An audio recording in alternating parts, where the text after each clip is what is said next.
I have a story if there is anybody still there.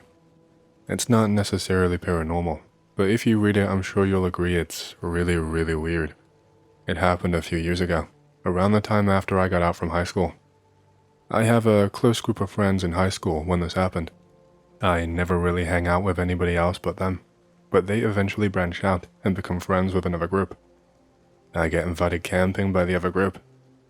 I don't really know them, but I like camping and they seem cool enough. I thought we were like going out in the woods and shit. Nope. It's this resort area in the middle of these rolling hills with only a few sparse wooded areas. There were these huge, expensive campers parked up everywhere. There were even a few cul-de-sacs with these huge, newly built houses.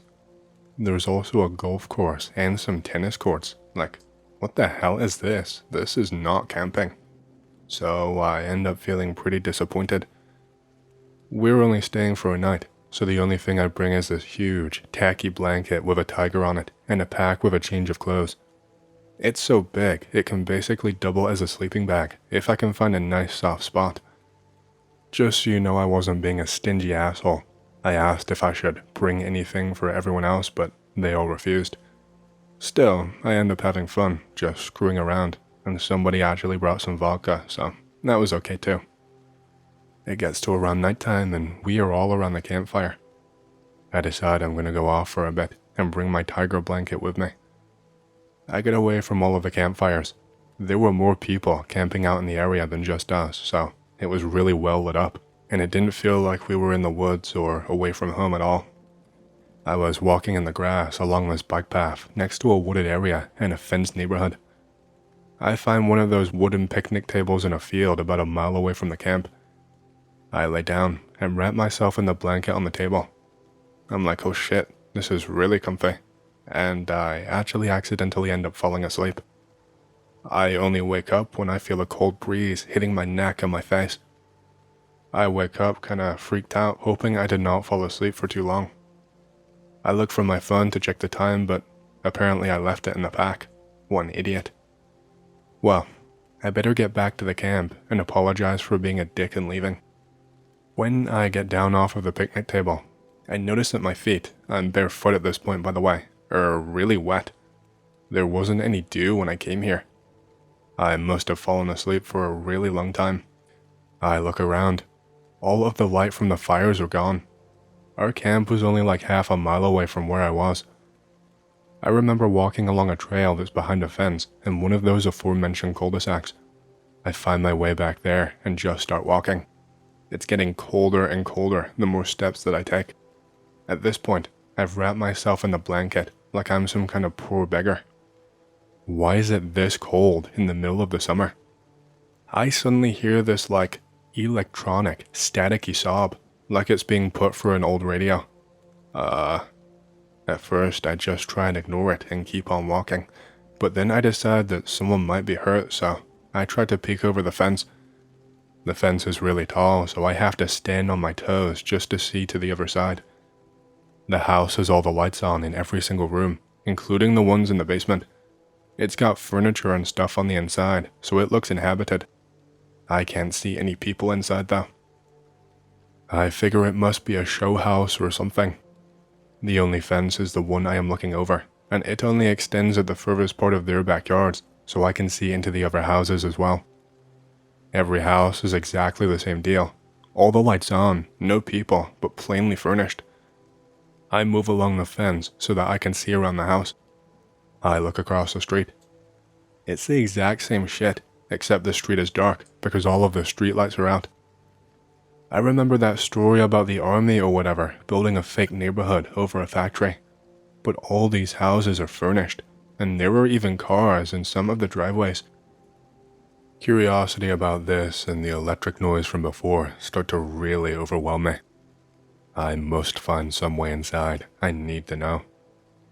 I find a gap between the wooden fence planks that's wider than the rest. I push it a little.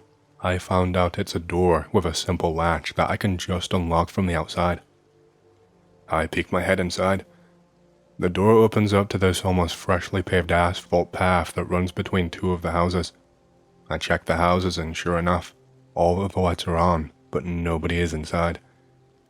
I'm feeling a little bit sketchy about going inside, so I stick it out for a few more minutes to check if I can see anybody, but I can't see anybody at all. I gather up some courage and start down the asphalt path to where it meets the sidewalk. The street is completely dark except for the dim yellow light casted from the houses. I decide to follow the sidewalk back to around the spot I heard the sob, and if I don't see anything, I will leave. As I walk, I notice just how new everything is, and I don't mean just the houses. All the cars are like brand new. There are no stickers or decorations on them. The grass is perfectly manicured. The trees are all pretty young, and all the mailboxes were exactly the same black, aluminum type of color. I would have tried to get closer to the houses, but I remember how I look. I am barefoot and wrapped and hooded in a fleece tiger blanket. If anybody looked outside at me, then either the police would be called and I would be arrested, or I would be shot and they would be the ones writing the story instead. Anyway, as I approach the spot where I heard the noise coming from, I start hearing the same staticky crinkling sound. I get to the house where I first peeked out from, and I can hear that this noise is coming from across the street, behind one of the other houses. I cross the street and get to where I can see behind the house. Stretching about as high as the house is this white pole with speakers and lights that are turned off, mounted on a white box with wheels. Is that a fucking air siren? Midway down the pole is another, smaller speaker. That's where the sound is coming from. It's like somebody is holding down the button somewhere but not talking, so it's just dead air. Screw it, I have to see what is going on. I go through the side yard, trying to stay away from the light from the windows. The siren is just sitting in the middle of the backyard. There is some other boxes all over the backyard too. At the edge of the house is one of them. I thought it was an AC, but it's not hooked up to the house. It's just a black cable leading into the yard. I notice it's not the only cable. There are thick black cables everywhere, spreading behind the houses to identical boxes in the yards of the houses up and down the block. I can see another siren about 5 houses down from me, and the same the other way, but I think the one I was near was the only one that was on. The cables all lead into the house. I stick my head around the corner. They all go straight into an open window in the basement. I peek a little bit more into the nearest basement window. The basement is unlike the others I've seen. It's just empty and bare. There's grey cement everywhere. There is a table with all sorts of equipment against the wall, and cables just everywhere. What the hell is going on? At this point, I've probably been here over 20 minutes, so I feel I should start heading back. I am back on the sidewalk. I start walking where I came through. I only passed by 2 houses and near shit myself when all the lights in every single house go out all at once. Oh my god. I stop walking. I go into super aware mode. The whirring sound starts up from the backyards. The fight or flight mode switch goes on in the back of my head. I start sprinting in the dark, following the sidewalk as best as I can. I notice this thick fog or smoke is coming out from the backyards. I suddenly remember those AC boxes. Were they smoke machines? But why? Really, why? Suddenly, this light starts coming from behind me, and it's really bright. It's like high beams bright. It's a car about 2 blocks down from me, and it's accelerating towards me. Oh fuck, oh fuck. I reach the end of the cul-de-sac where the street curves in a circle. That's where the gate was. I can't see anything in the dark. The car is getting closer, and I can hear the engine revving. I sprint into a random yard. I feel the asphalt underneath my feet. I found the path. I rush past the gate and start sprinting down the path. In my idiocy and my panic, I went back to where the picnic table was.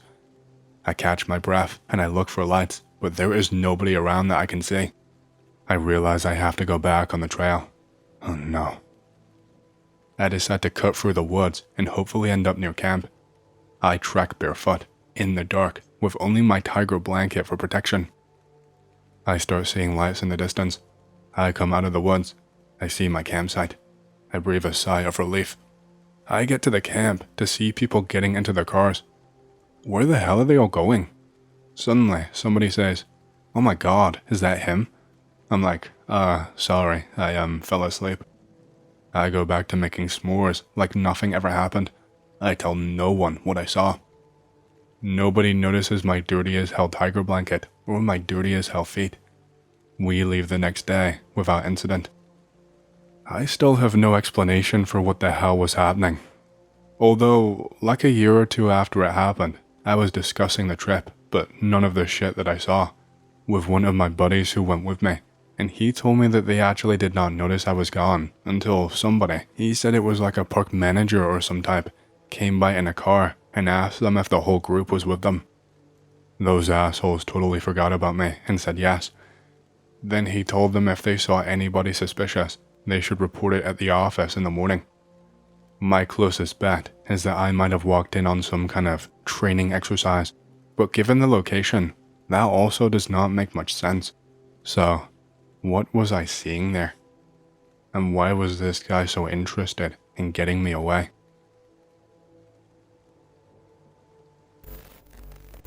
Let me tell you about the time I found an old nuclear reactor in the middle of the desert.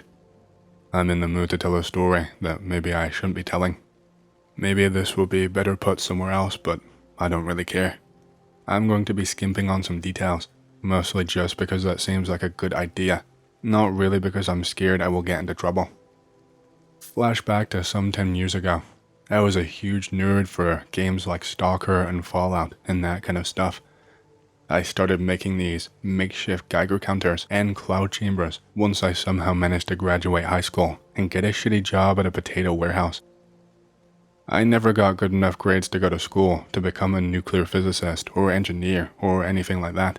Not to mention I could never afford to anyway. But I kinda daydreamed about that sometimes, because I was always way into that stuff. One day, after a few years of working at the above-mentioned farm, I was flipping through some continuing education magazine that my dad gave me. I find something about radiation safety. I find it pretty interesting. I read and find it's a 2-semester course where you learn to be the guy breathing down everyone's necks at hospitals for the x-rays, but that there's also a chance you could do it at a nuclear power plant. Again, I'm not going to share every single little detail, but I live in a state that has a history with nuclear research, even though it's not really known for it, and there is a gigantic underground research facility / power plant about an hour away from where I live. I pretty much shit my pants with excitement and read more. My heart sinks as I learn that the course is full-time, and I don't even qualify as my SAT score in math is way too bad. Whatever. I kinda forget about it, but not really. A couple days later I could not sleep, and I decide screw it. I will drive nearby and see what I can find. Obviously, not too close. I don't want to die tonight. I grab a Geiger counter and a gas mask, along with a few other goodies. I drive a while in the general direction with the windows down and just enjoy the breeze. I don't know exactly where it is, but I know where an old town is that was pretty much completely abandoned decades ago because of nuclear activity. I find it a while later. Most of it is just some old gas stations and trailers, but further down where the road turns to dirt is where the cool stuff is. There are a few 1960s-ish style cars strewn around, windows all broken and rusted to hell. There are some small houses in a similar state.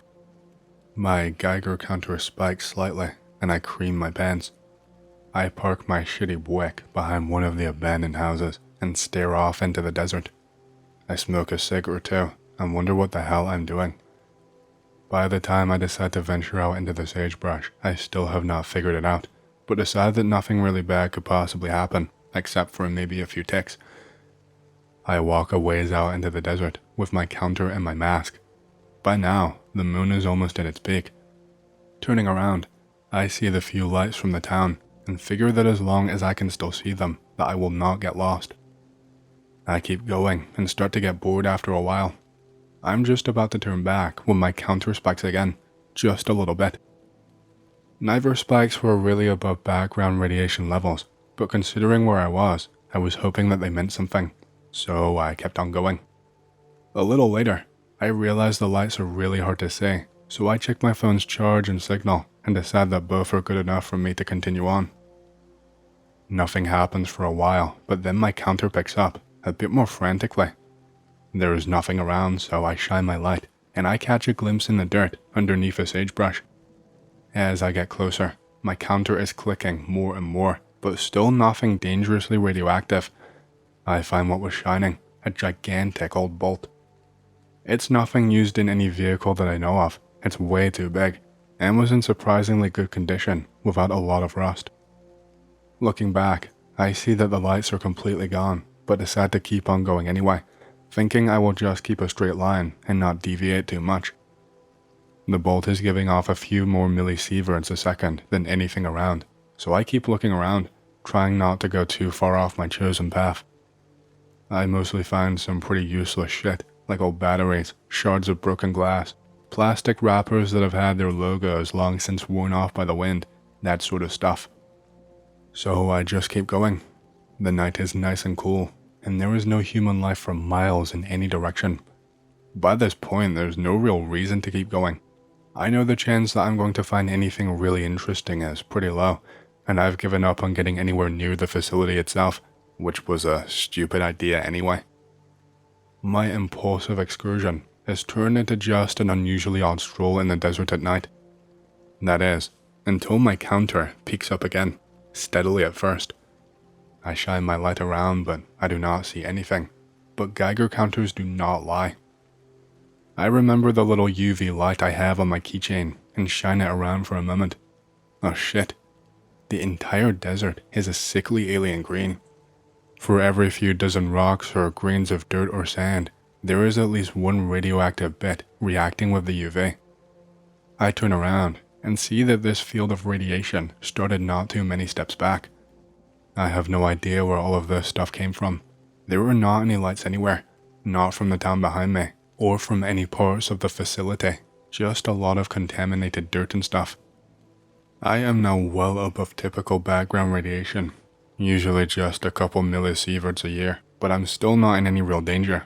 So of course I keep going, using only my UV light.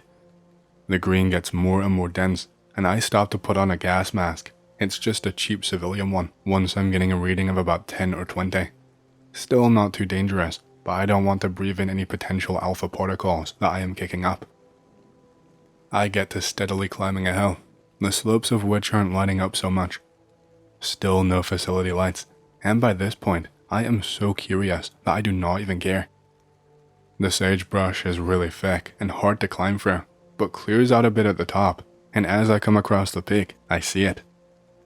It's not the biggest or most impressive building I've ever seen, but in the middle of a desert where nothing but sagebrush and rattlesnakes live, it comes out of nowhere and surprised the hell out of me.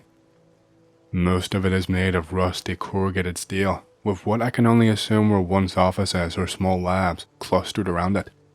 But what was keeping my attention was a massive steel pillar or smokestack that looks like it had an explosion out the side, and yes, the whole entire thing, as far as my shitty little light could reach, is glowing green. I stand there and stare for probably 5 minutes before I regain my senses. I take a step up and my Geiger counter explodes, so much so that I dip back down in surprise. I realize most of the radiation is coming from what I have to guess was some kind of reactor and was being blocked by the hill that, until I had stepped up a bit, was shielding my counter and most of my lower body. I squat down, with my head still reeling, and I tried to figure out what the hell was going on. How long had I been walking? How far in was I? What was this place? Was I about to get shot by a sniper from somewhere? I want to smoke a cigarette, but I don't want to risk taking my mask off. I decide to hoist the part of my counter that houses the GM tube above me, and it explodes again, about 100 to 200. Not a good idea to be around that for too long, but I have to. So I do. It's nowhere near as big as what we usually think when we hear about nuclear reactors, but in the darkness of the desert, it's still absolutely huge. The UV light does not let me see quite as well, but I stick to it anyway because I want to make sure I'm not walking into America's own elephant's foot or something. As I descend the hill, the whole complex towers over me. Chunks of concrete and steel, rusty rebar, and broken glass are everywhere. And since I'm a moron, I was wearing my sneakers, so I tread carefully. I get closer and my counter, which is designed really for lower levels of radiation, is screaming so loud I can't even make out individual clicks. I get close enough to peer into one of the windows, hoping that there is some lab equipment that I can liberate, but there is nothing. I guess that's fine. I probably should not take anything that radioactive home anyway. I want to stay and just take it all in, but I know I'm not going to find anything very interesting aside from the building itself. All evidence points to this being some kind of reactor that had a meltdown who knows how many years ago. But if so, it was a very small reactor and a very small meltdown, relatively speaking anyway. I feel a buzz in my pocket and almost shit my pants. It's my phone. I fish it out of my pocket and see the Samsung logo flashing, meaning it's shut itself off due to a low battery. Nice. I decide to turn back now, as if anything happens, I can't call anybody. I go back to my regular light and find my footprints in the sand so I know where I came down. I'm not too worried about getting lost, because even if my path was not perfectly straight, the chance I was so off course I would completely bypass the town on the way back and end up further in the desert the other way was pretty low. As I'm ascending the hill again, I hear a distant noise and almost shit my pants for the 10th time that night. I clamber up the top of the hill and turn around and just freeze. Out past the reactor, about 2 or 3 miles away, there are several sets of headlights passing by. I duck down so I'm hidden and peek back up. I can't see what they are, but it's more than just some guys going shooting or something, even if they were doing so at 1 in the morning. There were no obviously government vehicles like APCs or helis, but there were a number of what looked to be pretty damn big vehicles, but not big enough to be semi-trucks. I booked it out of there as fast as I could without making myself obvious. That was several years ago now, and I never thought to take any pictures, but I do still have a rock I took from the ground that I can prove is radioactive. If anybody wants to see it, I will dig it out if I can. To this day, I still have no idea what that really was, what had happened to it, or who was driving in the middle of the desert like that. Hey OP, I don't know how these guys operate, but there's gotta be some sort of bureaucrat involved and they mostly act alike, assuming of course it's a government site like you believe. No, but OP said this was years ago, so surely it would have caught up with him by now. Nah, they probably aren't gonna waste a lot of time with some random guy who was near the site and didn't do any harm, but they may have kept a record of any incidents and do a cursory background check just in case. If he shows up again, they probably take a lot more interest in him. Why is he interested in that site? What's his goal there? How did he find it? Why did he come back, etc.? That's assuming OP is right, and he was on government property and parked near or on government property, and also assuming that he is right, and those vehicles were looking for him because they saw someone had gotten near the site. Maybe the vehicles were out there for another reason. This is my only story really worth telling. It's not much. I have not had much paranormal stuff happen to me. As a kid, I lived in the Midwest, 1 mile away from a small, 3,000 population town. A couple neighbors in neighboring fields, but nothing real close, driving distance away. I was around 9 or 10 years old when this happened. I was home alone around midnight. My parents are at a casino. I am watching Taxi Cab Confessions on HBO, since I'm a little boy alone with premium channels. Most of it is really boring, so I go to one of the windows facing our doghouse. I whistle for my dog. I can't hear anything, but I see her 2 eyes reflecting back at me. I would do this all the time at night. It was fun, but a little spooky to see eyes in the darkness like that. She knows I'm inside on the 2nd floor. She just looks at me. She does not get out of the house. I see a couple people get in the cab. I go back to the TV because I am interested. A little bit later, I go back to the window because I am bored again. I whistle again. There are no eyes from the doghouse this time. The eyes are now actually staring up at me directly underneath the window.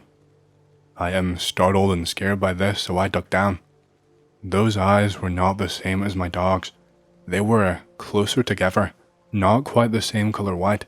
They also seemed way too high off of the ground.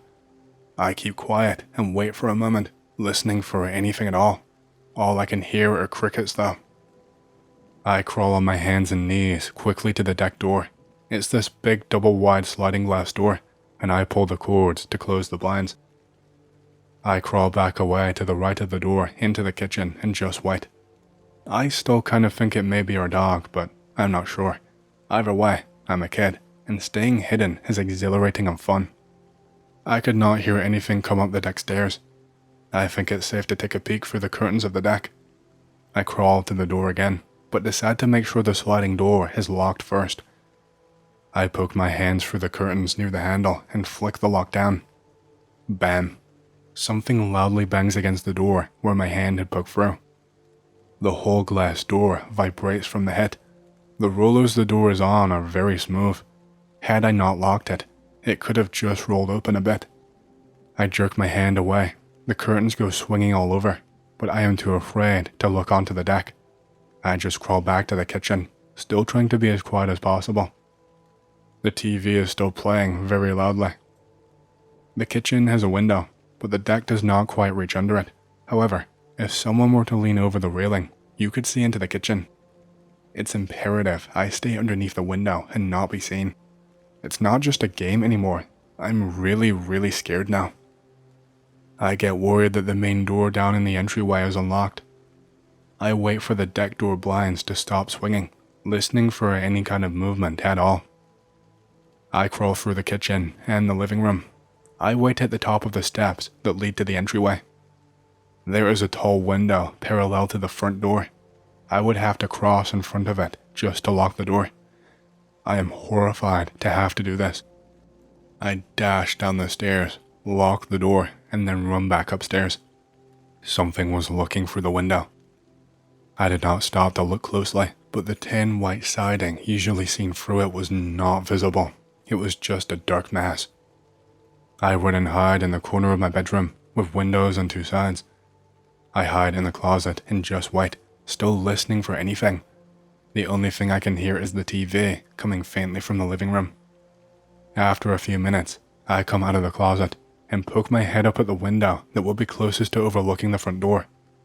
I watch a dark shape from where the front door would be and go around the corner I was over. It continues around the house. It's going back to the deck, most likely. I silently open the door and crawl towards the kitchen area again, but stay around the corner, waiting and listening. I hear creaking and straining coming from the door. It's trying to get inside, trying to slide open the door. I see a wave of light pass across the kitchen and living room area ceiling briefly. A car must be coming down the driveway. People turning off the highway and coming down our driveway at night causes that to happen. My parents must be coming home. I get a wave of courage at the sight of their lights. I run to the deck door and peek out the blinds. It's really dark, so I flick on the outside light. I see a black, hunched man figure hopping the fence and disappearing into the neighbor's fields. It's a clover season, so fields are tall. The figure seems to hunch over greatly, or then goes on all fours. I can't see it over the clover. It looked like it dropped down onto all fours though. I am still watching hard for where it disappeared. I can see some eyes light up in the clover and stare at me for several seconds. I hear the car doors slam as my parents park. The eyes suddenly go out and I cannot see them anymore. I don't tell my parents because they are both smashed and annoying. I just pretend to be asleep instead. My dog jumps up to me the next morning. It's a big-ass black lab. It's obviously chicken shit. It only came out after my parents made a racket trying to unlock the front door, bitching about keys. I never encounter that thing again, and never see those eyes ever again. 21 years later, and I still do not know what that thing was. I have no idea what I ever could have possibly seen. Surely if it was a person, my dog would have made some noise and started barking and tried to alert me, but I don't know. It was a scared-ass dog. My only thought is that it must have been an animal of some kind, but what kind of animal can stand up on two legs and has eyeshine just like that? I really don't know what I saw.